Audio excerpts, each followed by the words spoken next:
Friends, this is कन and welcome to our YouTube channel. अगर आप हमारे चैनल पर नए हैं तो चैनल को सब्सक्राइब करें और बेल आइकन को हिट करें। आज जो हम लोग महत्वपूर्ण खबर जो आपके काम का हो और जो आपके एग्जाम को हो उसको डिटेल एनालिसिस के साथ देखेंगे। प्रीलिम्स एंड मेंस साथ ही साथ इंटरव्यू पॉइंट ऑफ व्यू से कितने इंपॉर्टेंट है, इन तमाम चीज़ों का विश्लेषण करेंगे। आसियान में चीन से भारत का बढ़ता प्रभाव। जी हाँ, आसियान जो संगठन है उसमें भारत का प्रभाव चीन से बढ़ता जा रहा है। ये रिपोर्ट जो अलग अलग देशों का जो रिपोर्ट्स है उसमें ये बातें आई है।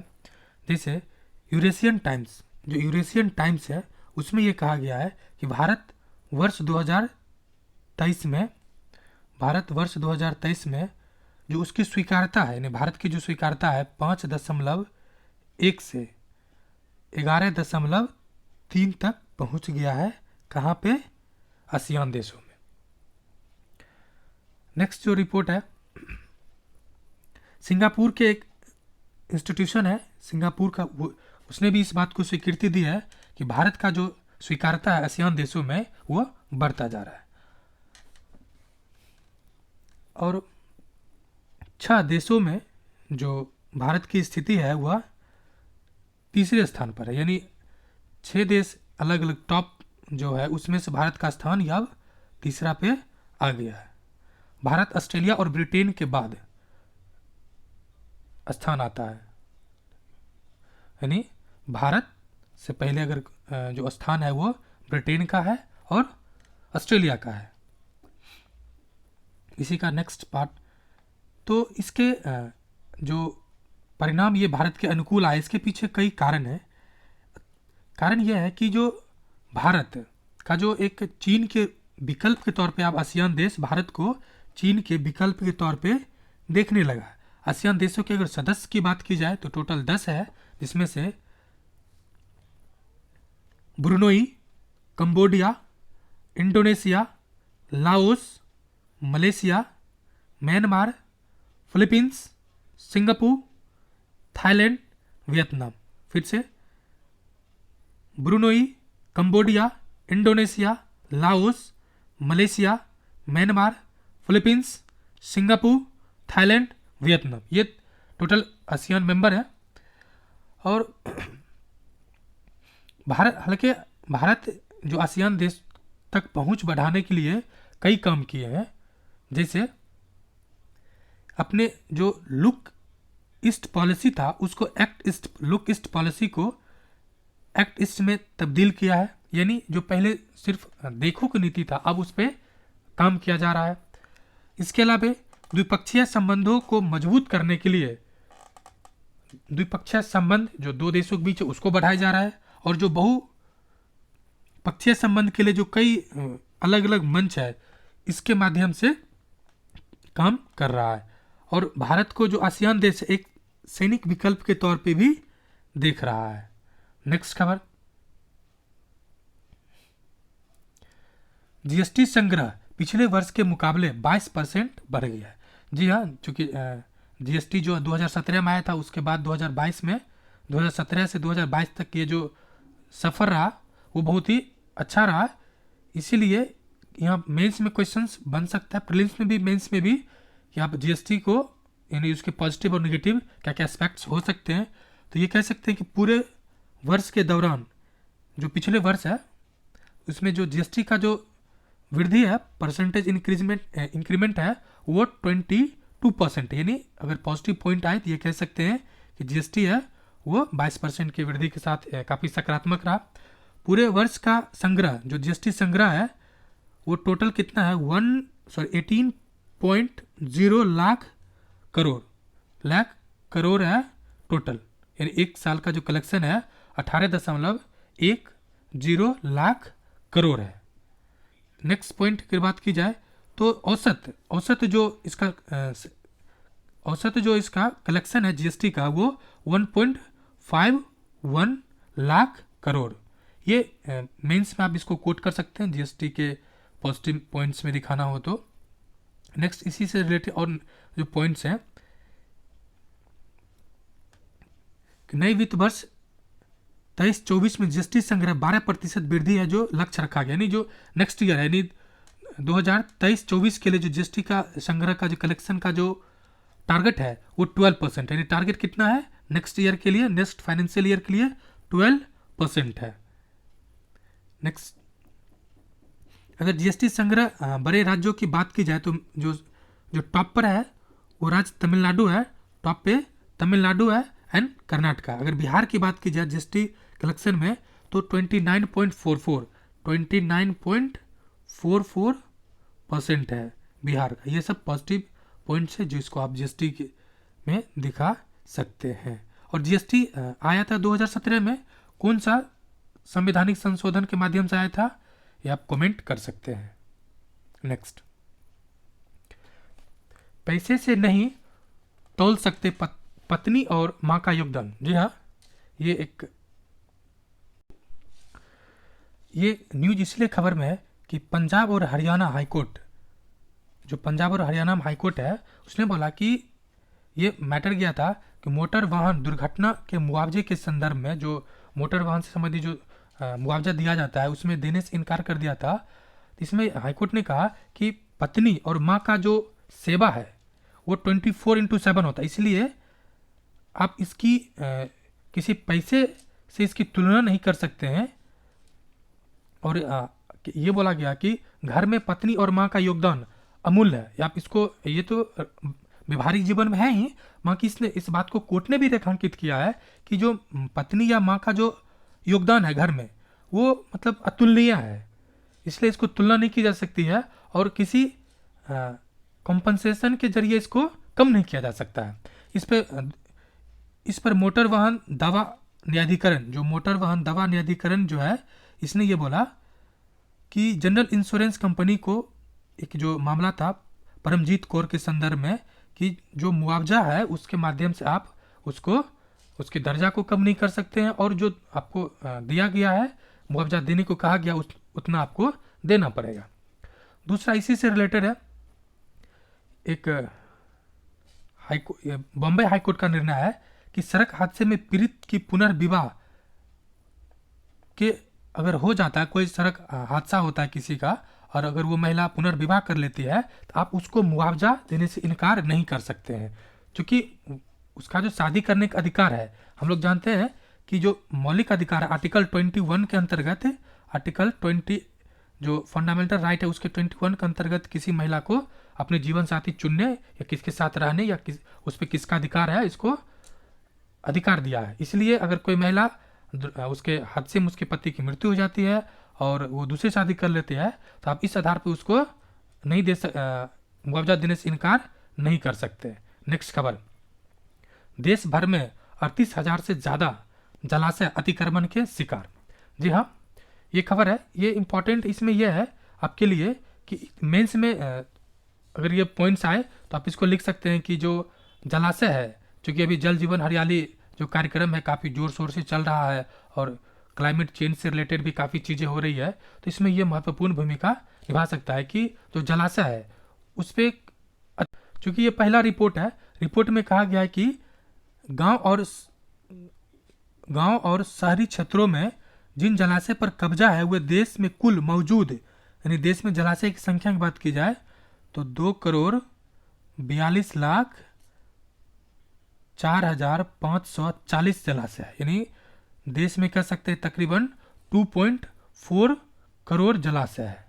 इसमें से 1.6% जलाशय क्या है, किसी न किसी के पास किसी न किसी के एरिया में कब्जा है। पहली जलाशय गन्ना रिपोर्ट है, इसलिए इंपॉर्टेंट है ये जो रिपोर्ट है वो पहली है। एंड इसके नेक्स्ट की बात की जाए तो इसके अनुसार कुछ अन्य डेटा है, कुल जलाशय में से यानी जो टोटल जलाशय है उसमें से 97.1% यानी सिर्फ डेटा फैक्ट ज़्यादा नहीं, बस कम फैक्ट याद करना, यानी 97.1% जो ग्रामीण इलाका में है, यानी जो रूरल एरियाज है वहाँ पे 97.1% है, बाकी 2.9% है ये वो शहरी इलाका में जलाशय है। इसमें से सबसे अधिक जलाशय कब्जा है तमिलनाडु, आंध्र प्रदेश, तेलंगाना, इत्यादि। बिहार, जिसमें बिहार भी एक इम्पॉर्टेंट राज्य जहाँ पे जलाशय का कब्जा है। नेक्स्ट, 6 साल में 10 गुना बढ़ा, यानी पिछले 6 साल में अगर रक्षा निर्यात की बात की जाए, डिफेंस एक्सपोर्ट की, तो 10 टाइम्स इंक्रीज किया, 10 गुना बढ़ा। ये किसने कहा? तो जो रक्षा मंत्री हैं राजनाथ सिंह जी ने इस बात को रेखांकित किया है। ये आपके मेंस के पॉइंट ऑफ व्यू से काफ़ी इंपॉर्टेंट है। मेंस में भी जो आईआर पोर्शन है उसमें काफ़ी इंपॉर्टेंट है, आप कोट कर सकते हैं कि वित्त वर्ष 23-24 जो भी पास किया है, 23-24 में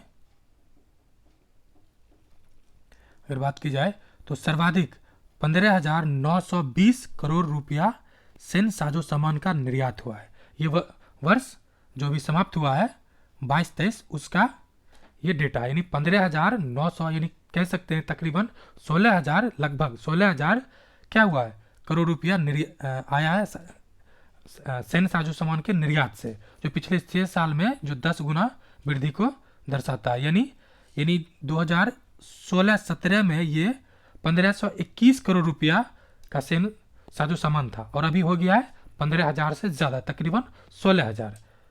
इंपॉर्टेंटली ये कह सकते हैं कि जो भारत का जो निर्यात है, ये कार्यक्रम कहीं न कहीं सफल होता दिख रहा है। वही बात की जाए, इसका जो लक्ष्य है, जो नेक्स्ट फाइनेंस ईयर है 2024-25 में, नेक्स्ट जो ईयर है उसके 2024-25 के लिए इसका जो लक्ष्य निर्धारित किया गया है निर्यात का, वो 35,000 करोड़ का है। 35,000 करोड़ का टारगेट निर्धारित किया गया है। नेक्स्ट,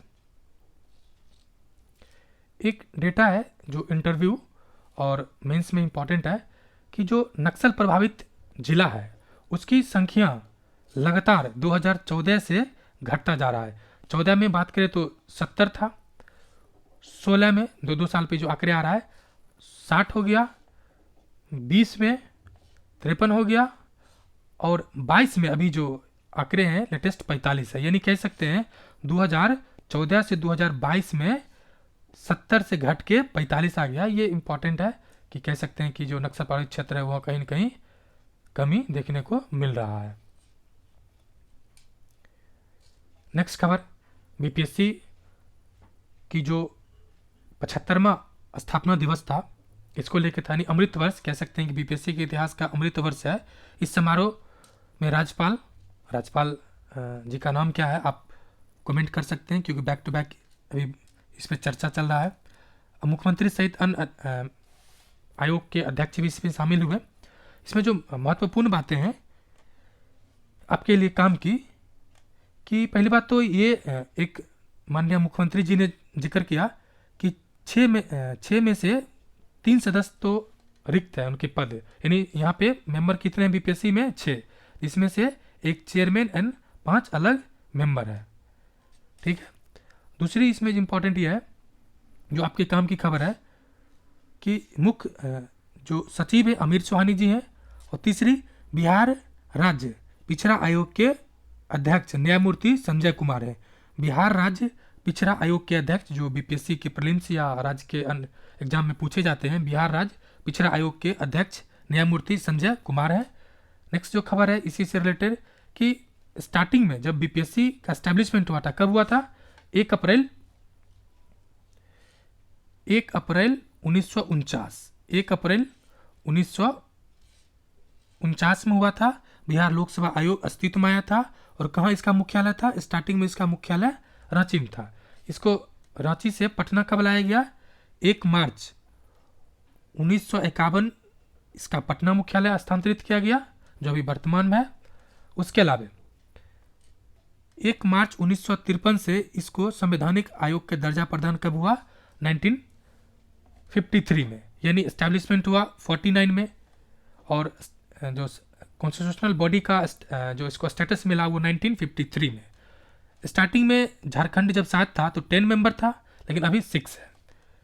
जो पहले क्वेश्चन हो सकता है, जो आयोग के पहले जो चेयरमैन थे वो राजन धारी सिंह, पहले जो आयोग के चेयरमैन थे राजन धारी सिंह, ये आपके लिए इंपॉर्टेंट था। नेक्स्ट,